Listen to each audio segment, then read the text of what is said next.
pas la promotion plus que ça, simplement ce paillage-là est un paillage qui est local, et la limace, quand elle passe dessus, elle a du mal à glisser, parce que elle se pique après, ça la perfore pas, elle se pique après, et donc du coup, ça réduit un peu. Je ne veux pas dire que c'est la solution miracle, mais si on a un carré de fraises, mettez ça. Non seulement les fraises ne seront pas avec du miscanthus. C'est une gramine. Comment arriver à l'avoir faim comme ça passe pas. Non mais ça c'est une machine ça qu'il a fait. Hein. Ça c'est acheté. Non. Ça c'est acheté. Ça c'est un produit acheté. Ça c'est un produit acheté que vous trouvez dans le commerce, dans tous les magasins, dans toutes les jardineries actuellement, ou bien chez le producteur qui se trouve à Dan-Marie, à Berthier. C'est du local. C'est le seul qui est local. C'est le seul maillage local. Achetable. C'est haut. Ah oui, c'est très haut.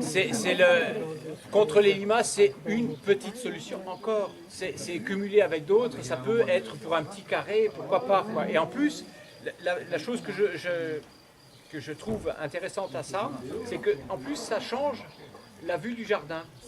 C'est-à-dire que ça vous blanchit un carré ou ça vous blanchit une forme.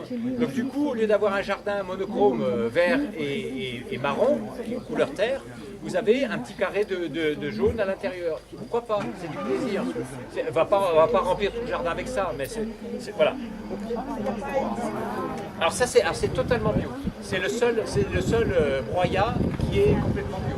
Puisque justement, il a dans le cahier des charges, il est produit sur des zones humides, sur des prairies qui sont à vocation agricole, mais sur lesquelles on n'a pas le droit d'utiliser ni engrais, ni fongicides, ni insecticides, parce que c'est des zones de captage d'eau. Donc la nappe phréatique étant notre réserve, eh bien, le fait de planter ces plantes-là, c'est des vivaces qui ont une durée d'usage d'une dizaine d'années, et donc du coup, il n'y a pas de... Il n'y a aucun souci avec cette plante-là, contrairement avec le lin et le chanvre. Avec le lin, plutôt, le chanvre est bio aussi, mais le lin ne l'est pas. Il est impossible de trouver du lin bio. Alors qu'on en fait la promotion pour les jardins, hein, bio et tout le bazar. Quoi. Mais bon, voilà. Donc, par rapport aux limaces, pour finir sur les limaces, la dernière solution, ultime, après les poules, après la bière, après la cendre, après le fil de cuivre, les prières, le purin de limace, les brochettes, le sel, le purin de limace. Eh bien, il vous reste les granules, malheureusement, mais pas n'importe lesquels. Entendons-nous bien là-dessus. Les phosphates naturels, qui sont des coupes fins, et non les métaldéhydes, qui sont des insectifuges, qui tuent l'animal et qui tuent les oiseaux et les hérissons derrière. Ah oui, c'est ça l'idée, oui. Donc oui. Les métaldéhydes sont des toxiques, alors que les phosphates naturels, je vais le citer malheureusement, c'est les types ferramol. Eux sont des broyats de roche qui sont appétants pour la limace les mange, et après la limace elle retourne dans son abri et elle meurt de faim, parce qu'elle n'a plus faim, c'est un coupe-faim. Alors c'est pas plus élégant que le sel et les brochettes, mais ça fait partie des solutions. Ça fait partie des solutions. Et il y en a peut-être une autre, si vous voulez bien les alimenter, essayez le flocon d'avoine. Elles sont extrêmement friandes de flocons d'avoine et ça les fait exploser. Non. Oh, ça fait un feu d'artifice. Ça, non, on n'entend pas grand-chose, hein, mais ça gonfle et voilà. Vous avez pris des photos? Je connaissais bien le sel, moi, mais là, l'explosion, c'est encore mieux. Et le flocon, il doit être bien aplati ou il doit être... Le flocon d'avoine, c'est sec par définition. Hein. Alors ça, vous faites un malheur sur YouTube avec une limace qui explose, vraiment. Non, elle explose pas. Alors, mais le bon, sel, oui, alors, il faut pas en faire. Oui, c'est ça, c'est qu'elle est trop... À forte dose, le sel est... C'est intéressant, ça. Oui. Flocon d'avoine. Alors, une autre solution à laquelle je pense maintenant, parce que à part d'en rire, il faut trouver des solutions. J'ai parlé tout à l'heure pour le mulot de l'arbre, pour le perchoir à rapace. Oui. Je vais parler maintenant du refuge à un auxiliaire du jardin qui mange les limaces. C'est le hérisson. Deux, c'est le lézard aussi. Le lézard mange les toutes petites grises, là, les toutes petites.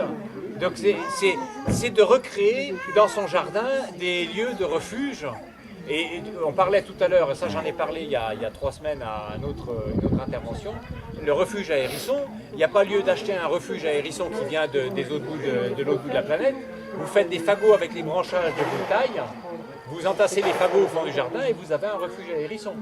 Hein, c'est pas compliqué pour autant. Hein. Donc faites-le et ça marche. C'est pas le hérisson. Après, il amènera les feuilles ou il amènera tout ce qu'il lui faut pour se fourrer dessous. Mais si vous traitez, vous n'aurez jamais de hérisson, ça c'est sûr. Petite question. Tout le monde a des questions. Oui, le hérisson vient manger la gamelle des chats. Oui. Ah, vous aviez une question? Oui, j'ai une question précise sur la pyrale du buis. Ah, ça c'est encore un autre parasite. Je sais bien. Alors bon, j'ai acheté une substance comme on en vend dans les grandes surfaces pour lutter contre la chenille. Bon, les résultats ne sont pas probants pour l'instant. Qu'est-ce que vous préconisez? Alors, si un traitement... Si, ça marche. Si, ça marche. Il y a une recette qui marche très très bien, sans passer à la chimie. Donc la pyrale du buis, déjà, c'est un parasite que nous avons introduit, introduit en 1995 par le biais de l'aéroport de Bâle. Absolument.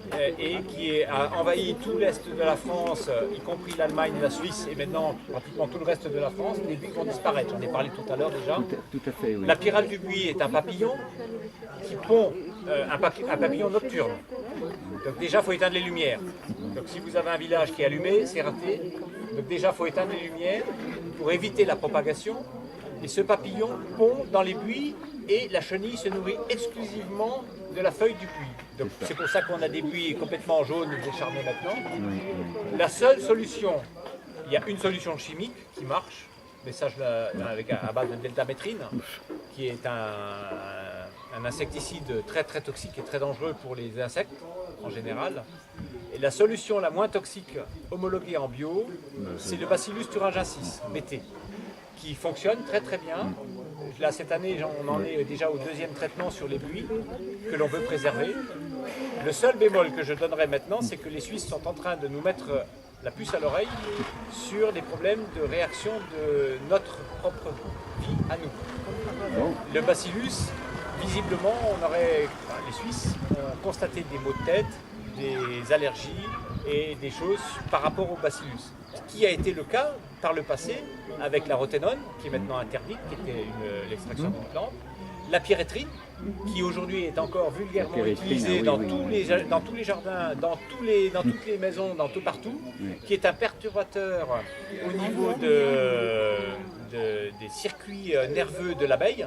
L'abeille qui est pulvérisée à la pyréthrine ne retrouve plus sa ruche.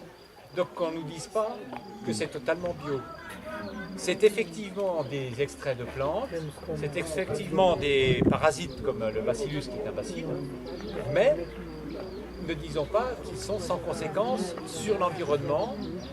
Et c'est vrai que pendant 4 ans j'ai traité le Bacillus thuringiensis et que cette année... Avec succès ou pas? Avec succès, oui, bien sûr. Mais il faut se dépêcher d'en profiter. Les buis les buis qui ont été traités sont maintenus, ils ne sont pas sauvés, ils sont maintenus parce que les papillons reviennent dans les buis traités. Ah bon? Oui, bien sûr. Combien de temps après? 1 mois. Ah oui, donc vous traitez, ils reviennent 1 mois après. Donc il faut retraiter. Bien sûr, puisque ce sont des produits à action Contact. Éphémère. Ponctuel, Oui. il ne touche que les chenilles qui sont touchées. C'est ça. Il ne touche pas les autres. Donc ces produits-là sont aujourd'hui, pas demain. Donc quelle est la recommandation? Alors aujourd'hui, dans certains jardins que l'on connaît, entre autres le zoo de Mulhouse, ils ont pris la tronçonneuse, le Bâle a pris la tronçonneuse, c'est Strasbourg radical. a pris la tronçonneuse. Oui, parce que quand vous avez des grands buis comme à Versailles... Et c'est vrai que les jardins dans lesquels je travaille, j'ai aussi pris la tronçonneuse. Parce que le choix est, je ne veux pas me gazer. Mais qu'est-ce qui Mais quand ça repousse, alors ça revient? Oui. Le Non, résultat sera le même.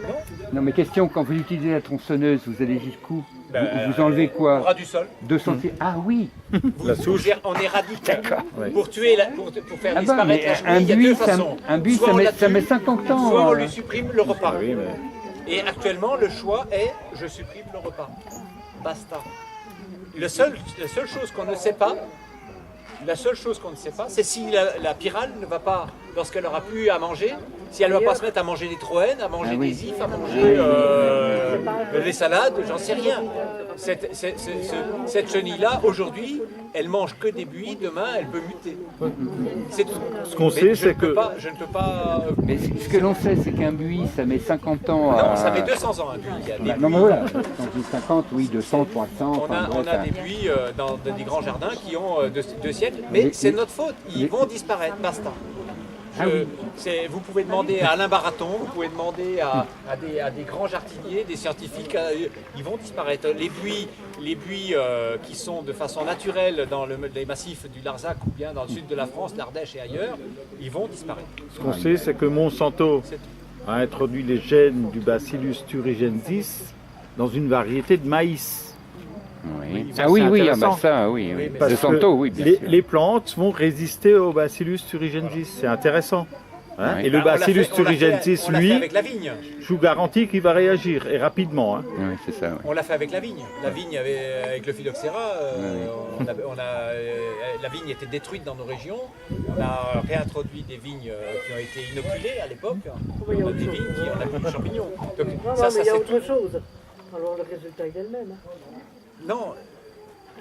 Ben, le Le pied résultat... de vigne il est mort à un moment quelconque. Oui. Alors, Oui, bien sûr. Non, mais après, moi, là, je ne fais qu'un constat d'impuissance. Hein.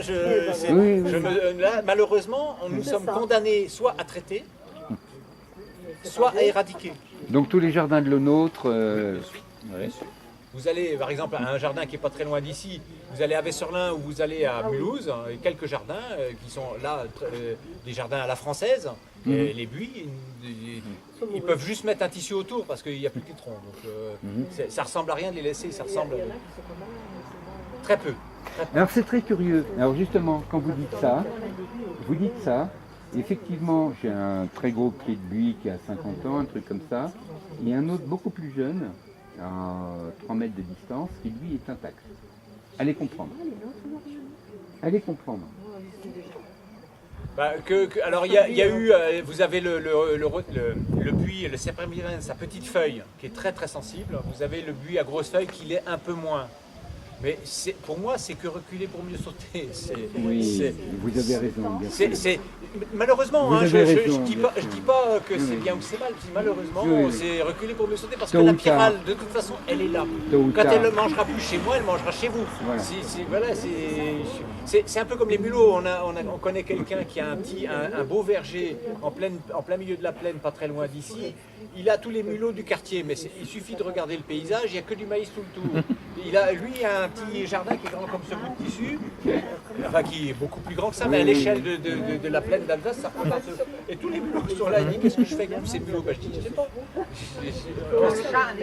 Non, mais on ne sait pas. Il a des arbres, mais ça suffit plus pour que les chouettes elles mangent les mulots. Voilà, il faut supprimer le maïs. Voilà, donc cette parenthèse est en fait sur ces parasites indésirables, mais on aura le même problème avec le champignon sur le frêne, on aura le même problème avec le champignon sur le châtaignier, on aura, comme on a eu sur l'orme, voilà, sur les oliviers, oui. Les noyers. J'ai oublié l'olivier, sur le noyer, la mouche sur le noyer, oui. Voilà. Donc c'est autant de solutions. Donc, je ne peux que vous inviter à planter, à faire votre jardin. Regardez cette queue de dinosaure. C'est un noyer qui est en train de naître. C'est tout simplement une noix mise dans la terre. Eh bien, faites-le.